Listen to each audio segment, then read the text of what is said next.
কোরআন ছিল, সে কোরআন বদরের যুদ্ধে পুড়ে ছাই হয়ে যায়, জেনে রাখুন। ইতিহাস আমার কাছে আছে, পিঠে হিটলার লেখা ইতিহাস আমার কাছে আছে। এবং তারপরে 27 জনের শয়তানের দল মিলে এই কোরআন লিখেছে। হরে কৃষ্ণ কৃষ্ণ কৃষ্ণ হরে হরে, এটা কেউ বা বলছে। আবার কেউ বলছে হরে কৃষ্ণ কৃষ্ণ কৃষ্ণ হরে হরে। তাহলে আমি এখানে বলতে চাচ্ছি নো আর না, এটা তো মানে আলাদা, আর এর পার্থক্য হচ্ছে নিমপিঠ আর মইপিঠ।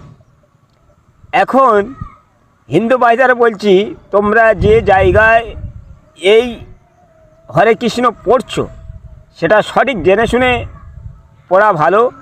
কারণ কেউ দুধ নে বলছে মুদ, আর মুদ নে বলছে দুধ। এই জন্য 33 কোটি দেবতার মত বিরোধী হয়, মারামারি দাঙ্গাদাঙ্গি ঝগড়া হয়। আমি বলছি ঝগড়া থেকে রেহাই হয়ে যাবে।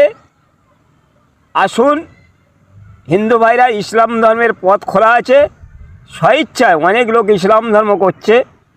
তোমাদেরও বলছি সব এসে ইসলাম ধর্ম গ্রহণ করুন, আর ভিডিওটা বেশি শেয়ার করুন।